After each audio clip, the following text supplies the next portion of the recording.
Greg Burke, Director of Athletics at Northwestern State. This evening, Coach Jay Thomas told his football team that he would not return as the head football coach next season. His contract is expiring and will not be renewed. Tell us about that decision.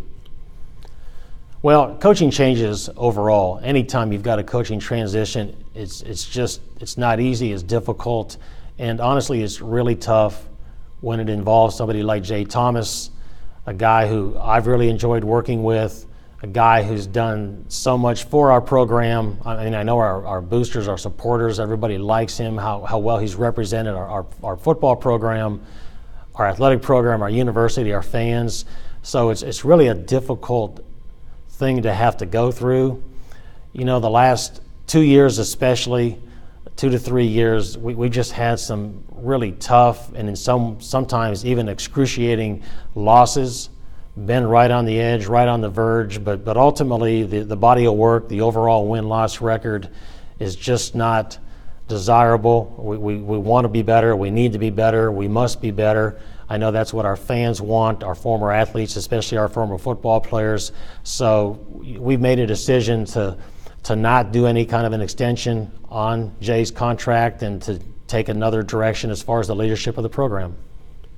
Along with wins and losses, I think that it's well known that Coach Thomas made some tremendous strides in several other areas that are very significant. Talk about some of the progress away from the field. Sure. I mean, that's the tough part. I mean, here's a guy who's come here and in 5 years, aside from what I just said, I mean, he's done such a great job of engaging people.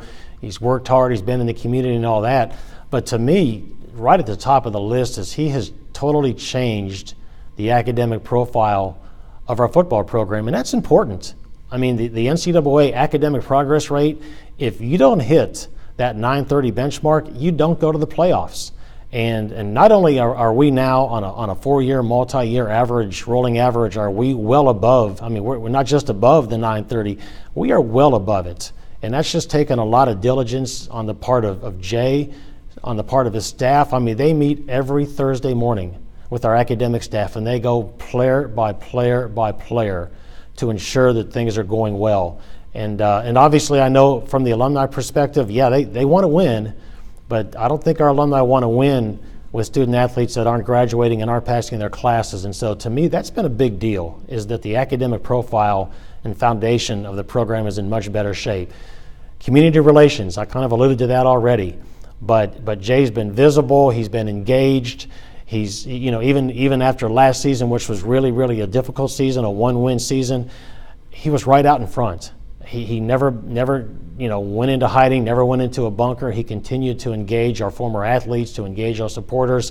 He's done a great job getting the Coaches Cabinet Association started, which is kind of a fundraising organization that really helps football.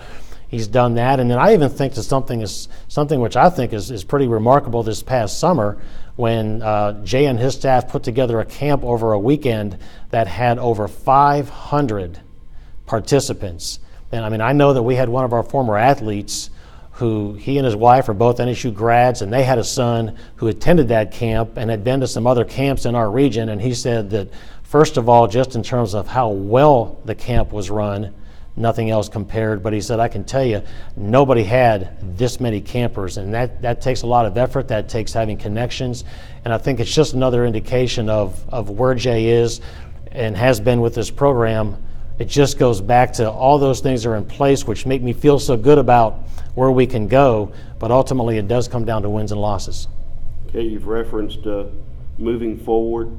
What is the plan of action for Demon football in the short term? Well, I think once again, when you've been here 5 years like Jay has, you've carried yourself in such a professional manner as Jay has. His desire is he wants to visit with the football team the night before our final game against Stephen F. And so the team will be the first to know, and that's the way it ought to be. And then the word will get out pretty quickly, as you might imagine. But at that point, once the team knows and once the word gets out, the focus is on Saturday, the 18th of November, and Stephen F. Austin and bringing Chief Cattle back home. And then we'll turn the page and we'll look at the next direction. We've got some options, but for right now, our focus is Friday the 17th and Saturday the 18th, and making this announcement, playing our final game and our final home game as well, and then moving forward after that.